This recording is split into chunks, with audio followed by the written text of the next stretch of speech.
Hey, have you wondered about what makes Greater Western New York different? Well, we're going to be talking about that right now today, but we're also going to be telling you a little bit about what's happening tonight, a very special event, the first ever Greater Western New York Town Hall. I'll have a special guest that we're going to be discussing some pregame features to that right now. So stay tuned to the Greater Western New York Report. It's brought to you by... Who's it brought to you by?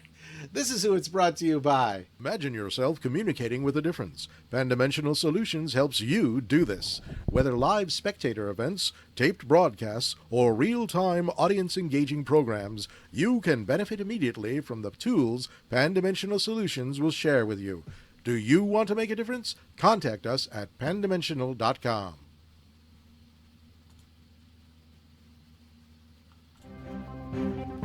Welcome, everyone, to this edition of the State of Greater Western New York Report. Join us each episode as we discuss fantastic topics ranging from history to science to the strange and the wonderful, as well as the treasured spirit with which our region has infused America. We challenge you to consider all things Greater Western New York, from our region's very beginnings to how it inspires, how it empowers, and why it is so admired. Here's the host of the State of Greater Western New York Report, Chris Carosa. Hi there, and welcome everyone again to this week's version of the State of Greater Western New York. With me today is a very special guest. Actually, he's someone who does something very similar to what I do every day. His name is Howard Owens, and he is the publisher of the Batavian. So Howard, tell us a little bit about yourself, a little bit about your publication, and some things that you find interesting just in terms of the business part before we get into the meat of the show. Okay. So, Howard, your audio is off, so we have to fix that. There we go. There we go. All right. There we go. So, anyway, Chris, thanks for having me on. It's great to be on your show. I think what you're doing is great, so I appreciate the opportunity. So, the Batavian is an online-only news site serving strictly Genesee County. We don't go outside of the borders of Genesee County for coverage, except maybe for some, championship sports coverage when our teams are involved. Other than that, I rarely leave the county. Everything happens right here. The owner of the local radio station joked that the Pope could get shot in Medina and it wouldn't be news to the Batavian, but there's a fender bender on Main Street and we're all over it. So that pretty much sums up the kind of coverage we do. We have a huge local following, and if you look at our site, you'll see that strong advertiser support. So we're doing very well, and I'm very grateful for that. Yes, and I have to admit that I take a look at it every now and then to see what's going on, especially since this particular show covers all of Greater Western New York beyond what our paper covers. So I appreciate, Howard, what you're doing, and in fact, all the publishers, what they're doing covering the local news of the Greater Western New York region. So Howard, tell us, what's the top story going on in Batavia right now as far as you're concerned? Well, the one everybody's kind of talking about and is generating a lot of comments on social media and on our own site is a proposal for to bring disc golf to the city of Batavia. There's already 3 or 4 disc golf courses in Genesee County out of about 30 in the region. And, it's a sport that's catching on, becoming very popular, but a group of local residents are proposing and kind of want to see it put into Centennial Park, which, if you're not familiar with Batavia, that's pretty much in the heart of the city. Very nice neighborhoods around it. The School of the Blind for the Blind is across the street, and it's just a tree-lined tree. It's as close as you're going to come in a small city like this to Central Park. It's just there's no recreational activities there. Haven't been for more than 100 years. It's just a nice green spot. Great place. I love to go there and take pictures of the trees. It's beautiful year round. And, a lot of people value that. There are other people that, think it's just wasted space because there's hardly any ever people in it. And you might see people walking their dog through it once in a while, but that's as much activity. So those people think, what's wrong with putting a disc golf course there? So that's been kind of controversial. My position is, Williams Park here in town would be a great location for a disc golf course. And so those of us that want to see Centennial Park stay the same aren't against disc golf, but so we kind of like maybe favors like, say, Williams Park. Right. So tell me about some of the issues that people are talking about with regard to not just Batavia, but, and I know that you just said you don't report on stuff outside of Batavia, but I know you know stuff about it because I've read some of the things that you've written, and you are very knowledgeable about Greater Western New York issues. What are some of the issues that you see people talking about in your region, in your area? It's a great question, Chris. And probably the biggest issue that's been going on for more than a year now is bail reform. And, of course, law enforcement from the district attorney's office, the sheriff's office, local police are very opposed to bail reform. And I even talked to defense attorneys around town who think that bail reform has been kind of a mess and a bad deal for small counties like Genesee County. One of the issues, and I think this feeds into what we'll talk about later, one of the issues is you have downstate progressives who have a certain mindset and believe that only their way of thinking about things is right. And they were able to push this through without really any opposition or input or negotiation with rural New York counties. And rural New York counties throughout the state, I think, are suffering from some of the same issues. There's a great example of a young man here named Devon White that we've reported on. Right after his 18th birthday, he starts getting into trouble. This is after the bail reform passed, and he's never spent very much time in jail. He is out on bail, but other than that, it was a bail that he could meet, and he's been out continuing to reoffend. And the judge is very frustrated because he doesn't have the authority under the current law to lock him up. And a lot of people around here tend to argue, this guy's victimizing the community. We're suffering because he can't be locked up. Other people, and this is a view I kind of agree with, is because he's not getting the mental health help that he needs, because he's not being, kept in a guarded environment, he is reoffending, just getting himself into deeper trouble. He's going to have a longer prison term because of what he's done. So there are problems with bail reform that the downstate progressives just aren't interested in hearing about. And related to that, if you don't mind my just going on, there's another. Those familiar with the Marshall Project might know this is a journalistic website that focuses on justice system reform, and they did a story recently. The basic thesis is: see how much jail populations went down during COVID. No problems for that. We can continue to do that. And they used in their story an example of a young man here named Matthew Reed. And to read the story, you'd think all he did was steal some bed sheets. And, here he gets sent away for 6 months just for stealing some bed sheets. And that really isn't the whole story. He's also arrested on bail jumping. He's got a lengthy criminal history. But I think that story kind of illustrates this mindset that simply reducing jail population is the greater good without looking at the unintended consequences. So, I was actually going to get into that, the genesis of this bail reform. Is it really that,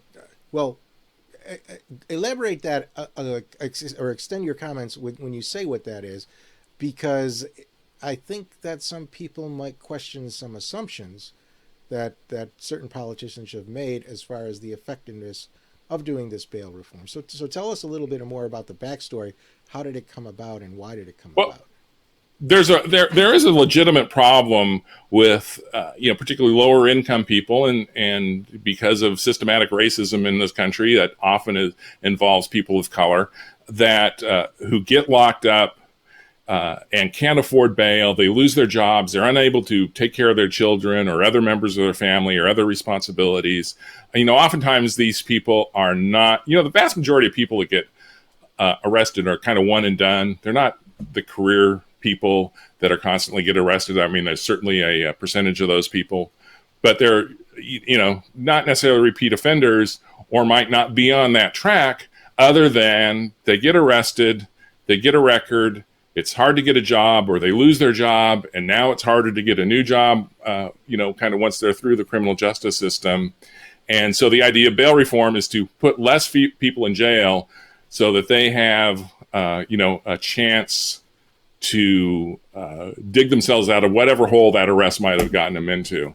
And, and I think most of us would agree that's a worthy cause, but the bail reform that was initiated is so broad and gave judges so little discretion that we're seeing people like Devon Wright. Or one thing I don't understand with bail reform is, in New York, burglary is considered a violent felony. But if you're arrested on burglary now, they can't lock you up.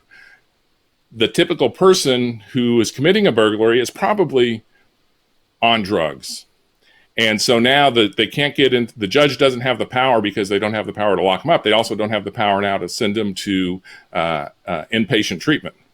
And now they're free to reoffend. So there's just things about bail reform that, I think both defense and prosecutors question. When you speak of bail reform, you also talk about the prisons and the issue of prisons and who pays for the prisons. I remember reading an article a couple of years ago that suggested that the money that the state provides for prisons, well, a lot of that goes to the Western New York region. So we have a lot of prisons out here. We might have, have you seen anything like this? Do we have, say, more prisoners per capita than criminals per capita? Are we getting New York City criminals up here? Or, look, we do know that we do know that, like Attica is outside of our coverage area. It's right on the border. So I don't do a lot with prisons. There are no prisons in Genesee County. But, we do know that if you look at the population of Attica, that generally prisons, inmate population is being sent from downstate to upstate. How many prisons can they have downstate? There is probably some logic to spreading it out. So I'm not sure that that's a big issue. I think, there's probably more conversation to be had around who is going to prison and are really sending the worst of the worst, and are we doing a good enough job kind of at rehabilitation? And so, those are other issues besides just sending downstate people up here. Well, apparently the dog has an opinion on this also. So. Yes. And I know exactly. A leaf must be blowing down the street out front of our house. So what other sort of things, we have a couple minutes before the break, what other sort of things have you seen that may have a bearing on the greater Western New York region, as you've seen really within your own coverage area? Well, an issue that has never really died, and this is 5 or 6 years old now, is the SAFE Act. And that's a issue that affects, rural residents quite a bit, and a lot of people are really upset about it. You see a lot of hostility around here towards Cuomo. I think it's in some ways really misplaced because Cuomo didn't initiate the SAFE Act. It's, again, downstate progressive. It comes out of the legislature. But the mood towards Cuomo really shifted after the SAFE Act passed. He became the lightning rod and the target of a lot of vehemence around here. You see anti-Cuomo signs and bumper stickers all over the place. And the SAFE Act is another example of a law passed without any real rural input. No chance to modify it. Contrary to maybe what downstate progressives think, rural residents can really be quite reasonable, especially among our elected officials. Work with them and negotiate, and you get better legislation. But the downstate progressives have such a hammerlock on state government that there's just no incentive for them to do that. It's interesting you bring up the SAFE Act. We'll be talking a little bit more about that tonight, because one of the options was actually applied to the SAFE Act when it initially came out, and that was, I think, several counties just refused to enforce the law, and eventually the part that they were talking about, I think, got kicked out by a judge. But I know that there still remains controversy with regards to the SAFE Act, and we'll see more about that tonight, like I said. So let's take a break. When we come back, we're gonna show you you got a sneak preview by accident. We're gonna show you a different kind of setup, and Howard and I are going to be talking about this representation issue, because this really is a fundamental issue when it comes to why you have this discord between, say, Western New York and downstate. All right, we'll be back right after this. Through the mists of time, nature and man have both created and buried treasures beyond the imagination. With the ages, these riches slowly dissolve into mere myths until they are forever forgotten. But there are those brave souls who tirelessly cling to the truth, ever seeking to discover the undiscovered, to reveal what has always been there, to uncover the hidden gems of a land thought forsaken but loved by millions.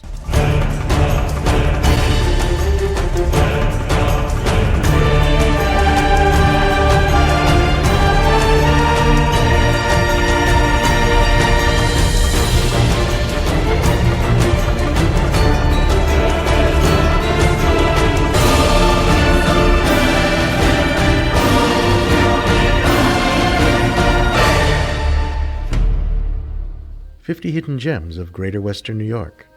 Discover the secrets in your own backyard.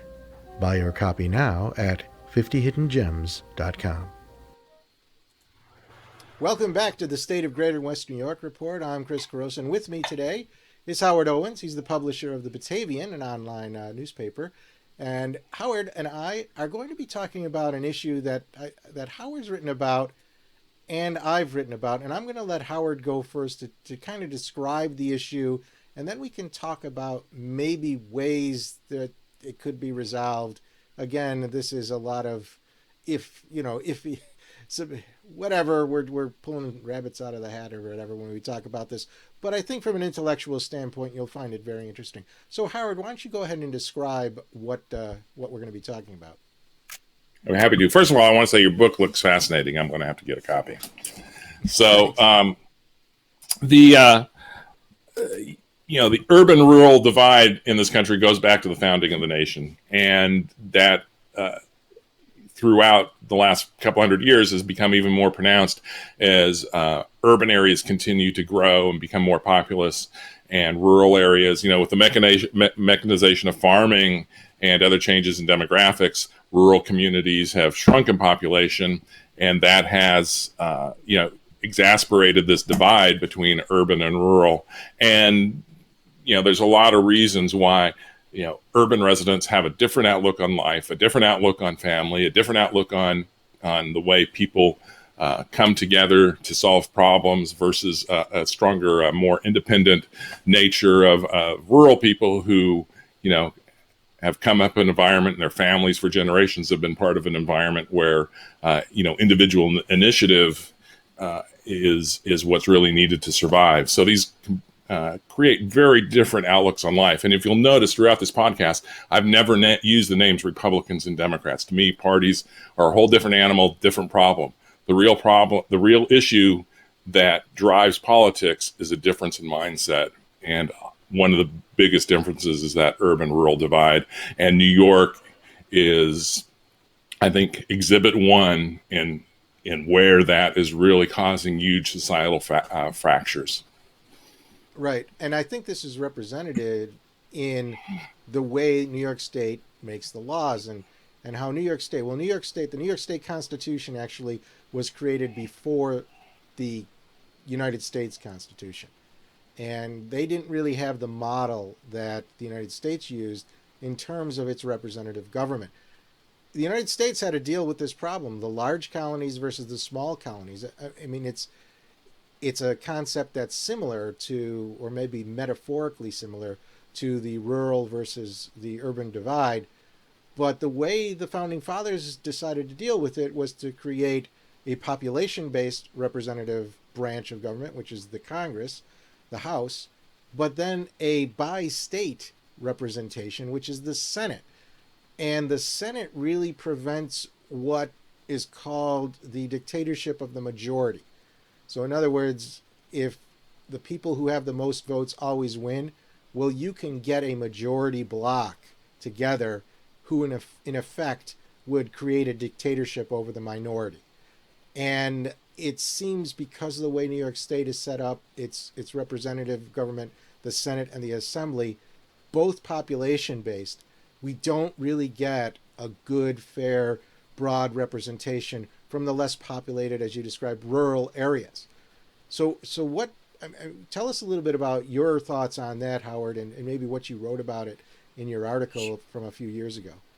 Sure. So, the founders were dealing also with the urban-rural divide that already existed. They also were, they came out of a more class-based society. Prior to the American Revolution, even the United States was much more modeled in its class structure after England than the more egalitarian society that emerged after the Civil War. And now some people object to calling that society egalitarian because, the U.S. in 1790 was much more divided and much different and still had a greater class structure than what we know today. But it was a huge shift in society from pre-revolutionary times to afterwards. And the founders and the writers of the Constitution really struggled with how to come up with a mixed and balanced government so that the founders feared any kind of dictatorship, any kind of authoritarian rule, whether it came from the aristocracy or it came from the mob. And so that's why, for good or ill or whatever, they restricted the franchise. That's why they wanted this House of Representatives versus the Senate sort of model. And, Philadelphia really kind of pioneered that in their constitution. And New York, up until this court case in the, off the top of my head now, I'm not going to remember the year, it was I think 64, Reynolds v. Sims. Up until that time, New York was allowed to have somewhat of a mixed and balanced government. It wasn't, say, I would favor one state senator per county. It was a little more complicated of a formula than that, but it was still more of a geographic-based chamber where representation was equally spread based on geography, so that a large population center couldn't dominate that chamber. And the assembly was, purely like the House of Representatives, purely based on population. So naturally, the urban centers did dominate and have always dominated that chamber. So Reynolds v. Sims was passed in the Warren Court, Earl Warren, very progressive justice. And what it did was based on some lawsuits coming out of, I want to say, like Alabama in the South, where there was a real problem with blacks being disenfranchised by this mixed and balanced government, because those states use that ability to diminish the voting power of black residents. And so there was definitely a problem there to be addressed. But Reynolds v. Sims came up with this concept that's nowhere in the Constitution. Of course, the Democrats love it, is the one man, one vote rule, which is not something that was part of the founders' language, not part of the Constitution, and really is a nod towards majoritarian rule, something rule by the mob, something that the founders really did not support. So, Chris, did you have a question there, or I can go on? No, I think that was a very good explanation of why we're at where we're at, and it all goes back to no good deed goes unpunished, sort of thing. There was a good objective in doing this, but as we've seen now in our state, stretching it out to its extreme, all of a sudden now you have this majority rule that's very difficult for people that live in geologically or geographically maybe the largest part of the state, just not being able to live the life the way that they want to live their life. That's an issue. And so how would we solve that? So theoretically, I think what you're saying is that if we had a Senate with, say, one senator per county, that moves us closer to solving this problem, correct? Correct. Well, so a mixed and balanced government, one senator per county, for example, forces compromise. It forces negotiation. It forces everybody to have an equal voice in how laws are passed and created, something New York does not have now and hasn't had for a long time. And I think with the continuing population trends of urban growing and rural shrinking, that problem's only going to get worse and worse. And the rural people are completely disenfranchised and have really no voice in how their government is run. And it really does feel, if you're a rural resident, I think to most of us, feel like a dictatorship. And so what go ahead. Okay, so I was just going to say you wanted me to mention the article. I wrote an article for the American Conservative, which if you search for Howard Owens, the American Conservative, or you will find the story on Google. This piece that I wrote, but basically, it's calling for somebody with resources to go after this issue legally, to file a lawsuit to overturn Reynolds v. Sims. I think with the conservative court that we have now, it could happen because really, if you're conservative, you believe in mixed and balanced government. You believe in the kind of government that the founders really wanted us to have. What I was going to mention was when I talk to people about at what point did things begin to shift within New York State? I mean, for the longest time, for maybe a century and a half, the western part of New York and say downstate, the Albany area, they worked together in tandem, and it really was an empire state, and things grew and everyone benefited. At some point, this shift that what we're seeing the ramifications of now, it occurred. What was a critical juncture? And a lot of people point to the early 1970s with the population shift, put all the power basically Westchester County and below. And I'm wondering if this 1964 or whatever year it was, this court case that you're saying, together with that population shift, was really acted as a 1-2 punch. And that's why we are where we are today. That's quite possible. I think there's other factors that have gone on in more recent times. We've become a more divided society. One of the worst things cable TV ever did to us was come up with the red versus the blue. Now we're on teams. Now our tribal instincts kick in.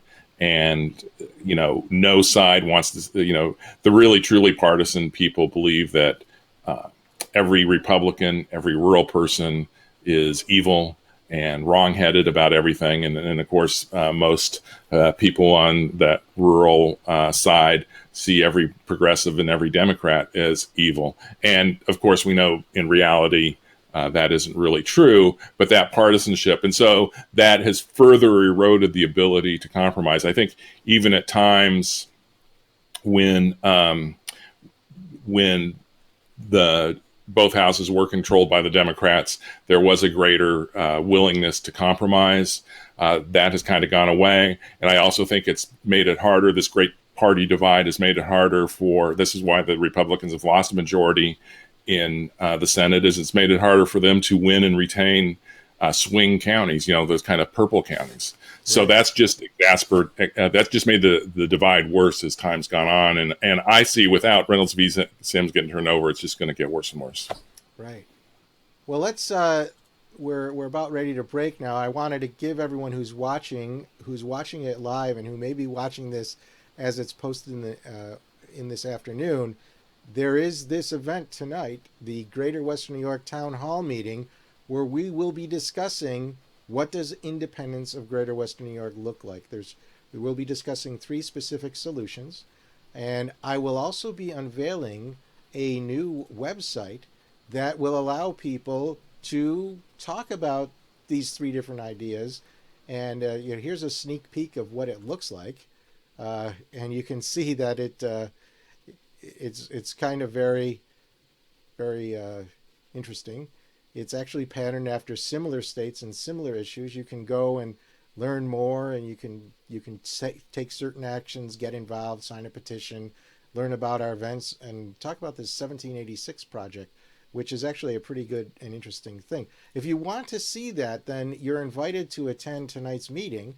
Go to this site, which is greaterwesternnewyork.org, and I'll fix that so that you can actually see it better. Just go to that site and you will be able to, or maybe I won't fix it. There we go. You'll be able to sign up for tonight's event.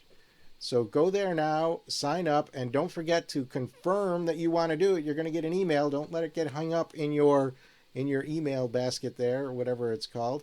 And then you can participate. It'll be patterned similar to the way we are doing this weekly show, which means that you'll be able to go and do things and talk and ask the guests questions.